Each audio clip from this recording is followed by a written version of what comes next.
Wait a minute. Wait. Where is that person? Where's that person coming from? Come on, go. You go. What would happen if you'll hear from the Israeli side today that they're not willing to go through with the deal to get all the hostages back home? No. Are they demanding a path towards a Palestinian state or any other recognition? Everybody's demanding one thing. You know what it is? Peace. We want peace. We want people to stop being killed. Mr. President, do you think it's politically possible in Israel to get this deal done until the end? To get the deal done? Yeah. Sure. I mean, is it Why wouldn't a deal get done? A deal can get done. We'll see what happens. We're dealing with very complicated people. But a deal can absolutely get done.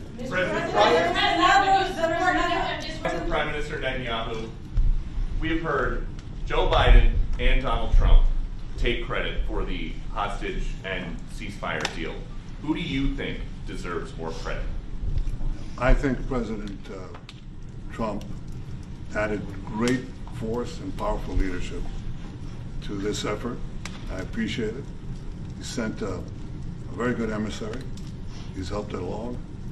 And, I'll just tell you, I'm happy that they're here. And I'm sure the President is happy that they're here.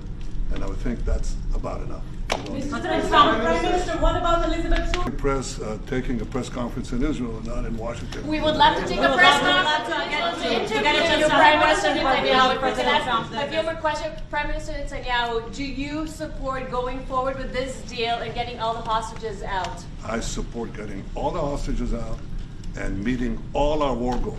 That include getting these and making sure that Gaza never poses a threat to Israel again. Are you willing? All three. Are you willing Can to those agree? Are you things willing to go agree? together? Are you willing Can you to promise agree to to the Trump's families vision that you to do bring have all the the I think- hostages out? I think that I should One at talk a to time. President One at a Trump, time. So okay? I'll ask, do you agree with Trump's vision of getting all the hostages back home, even if it means to end the war? Well, I'm not sure that you articulate correctly what the President's vision is. You can ask, he can speak for himself. He does that very, very well. I have my own views, 3 goals, not 1, not 2, 3 goals, and I will meet all 3 goals. I think the President can help enormously. He brings fresh thinking. Fresh thinking. Terrorists who murdered hundreds of people who listed their own as the part of the deal. It's a horrible thing. We can't forget it. I'll never forget it, and you can't forget it. And some people want to put it out of their memory, but we're not going to ever let that happen. It was a horrible day, October 7th. That was a horrible period of time. And a lot of people like to pretend it didn't. Holocaust didn't happen. Same mindset. And no, we're going to get this thing wrapped up, and we're going to get it done. We're also dealing, I think, very successfully with Russia, Ukraine. We're going to hopefully get that one done at some point in the not too distant future. That's a complex problem also. But we solve problems. When I left, we had no problem. There was no Ukraine and Russia fighting. There was no October 7th. There was nothing. And some very poor leadership led to a lot of problems and a lot of death. And it's a shame, but we'll put it out. We'll put out the fires. We have a lot of fires, but we'll put them out. Mr. President, why do you still support a Palestinian state like the peace plan you presented in January 2020? Is this plan still on the table? Well, a lot of plans change with time, and a lot of death has occurred since I left and now came back. This death occurred not while I was here, but while somebody else was here. It shouldn't have happened. They shouldn't have allowed it to happen. It would have never happened, and that includes Russia, Ukraine would have even a little bit, not even a chance. But now we are faced with a situation that's different, in some ways better and in some ways worse. But we're faced with a very complex and difficult situation, but we'll solve the problem.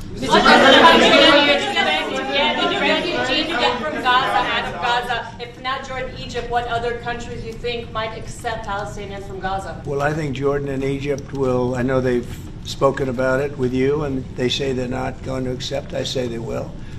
But I think other countries will accept also. I think that Gaza maybe is a demolition site right now. If you look at Gaza, there's hardly a building standing, and the ones that are going to collapse. You can't live in Gaza right now, and I think we need another location. I think it should be a location that's going to make people happy. You look over the decades, it's all death in Gaza. This has been happening for years. It's all death.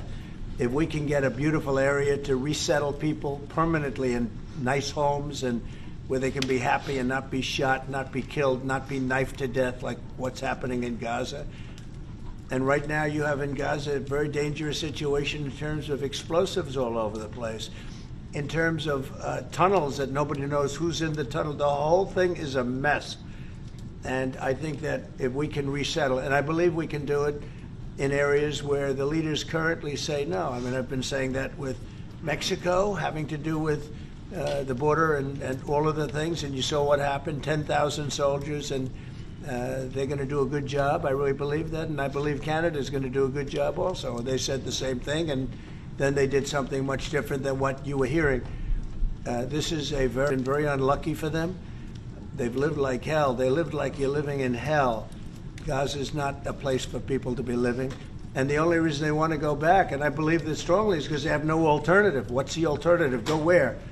There's no other alternative. If they had an alternative, they'd much rather not go back to Gaza and live in a beautiful alternative that's safe.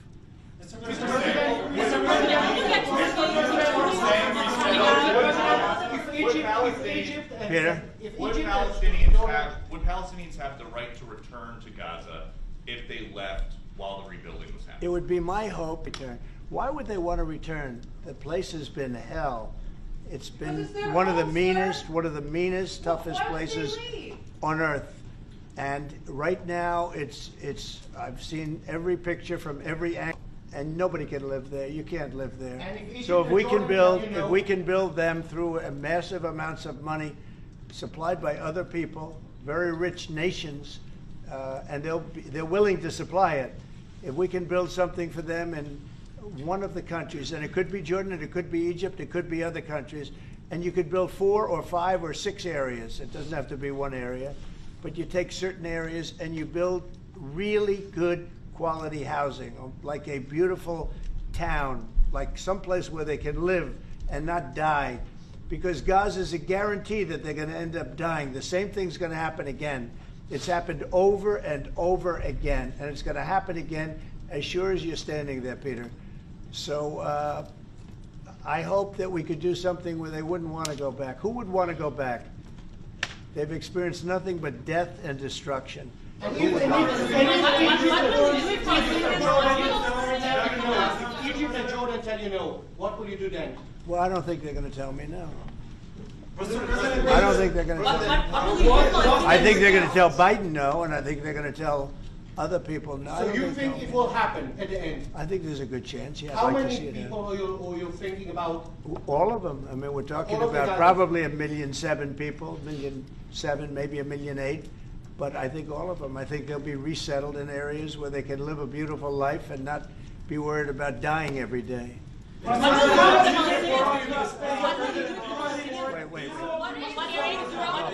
No. Mr. President, Yeah. you support building settlements, Jewish settlements back in Gaza in the next years? Say it. Building settlements, Jewish settlements back in Gaza in the next year. Do you support this idea? I don't see it happening. It's too dangerous for people. Nobody can go there. It's too dangerous. Nobody wants to be there. Warriors don't want to be there. Soldiers don't want to be there. How can you have people go back? You're saying go back into Gaza now? The same thing's going to be death. The best way to do it is you go out and you get beautiful, open areas with the sunlight coming through, and you build something nice. And they are not going to want to. They are not going to want to go back to Gaza. Prime Minister Netanyahu, what is your message to the families of the hostages that look at this deal, that are worried that this deal won't go through? What do you say to them in this moment? Same message I said from the beginning of the war. We'll get them out, get them back. We got over 70%, close to 75% of the people who everybody believed will not get out. We got them in successive deals, and most recently with the help of President Trump. We're not going to give up on any of them, and we're not going to give up on our other war aims. Hamas is not going to be in Gaza, and we're going to get everyone back. And you would not have. Prime Minister, how optimistic are you about reaching phase 2 of the ceasefire? How optimistic are you about that happening? Well, we're going to try. That's one of the reasons, one of the things that if we, you know, when Israel and the United States work together, and President Trump and I work together, you know, the chances go up a lot. It's when we don't work together, Israel and the United States don't work together, that creates problems. When The other side, then it's more difficult. When Now that Iran we is so cooperate, weak, isn't it the right chances time are to good. hit once and for all? Say it. Now that Iran is so weak, isn't it the right time to hit their nuclear facilities once and for all? So you say Iran is so weak. I appreciate you saying that. They're not weak. They're very strong right now, and we're not going to allow them to have a nuclear weapon. It's very simple. You know, I signed a very strong proclamation. Iran was in big trouble when I left. They were, you had no problem. October 7th could have never happened. When I left, October 7th could have never happened. And frankly, Russia and Ukraine, as I said, could never have happened. They became very strong very fast. They sold massive amounts of oil to China and everybody else who would not buy the oil when I was president, because we said, don't buy the oil. And they became very rich very quickly. But they're not weak. They're not weak. They're strong. Doesn't mean they won't be weak. But you know what? We just don't want them to have a nuclear weapon. They can't have a nuclear The weapon. Prime Minister, sorry, Mr. President, the Prime Minister wants you to strike Iran. That's what he wants. You don't know what he wants. What do you know about anything? Go ahead. But is that option is on the table? Yes, please. President Trump, is that option on the table? You're not just talking about Jordan and Egypt. No, could be other places too. So in the Gulf. There are many people that have reached out, many countries, many leaders of countries that have reached out that would like to participate in that. Doesn't have to be Jordan and Egypt, but I think it would be also them. Mr. President, your relationship with Mr. Netanyahu knew ups and downs. How would you describe it? No, I think it's mostly ups. Mr. President, what about the Palestinian Authority? Should we rule Gaza because Gaza will be empty? What? The Palestinian Authority. Time, wouldn't you say? I'd say it's had a pretty bad time of it. Mr. President, Qatar has, you've criticized in the past as a funder of terrorism, so as the Prime Minister, do you think they're part of the solution or part of a problem moving forward? I think they're trying to help. Qatar Yep. is absolutely trying to help. I know them very well, and they're doing everything they can. Very tough situation, but they are absolutely trying to help. Okay, thank you very much, everybody. Thank you. Thank you.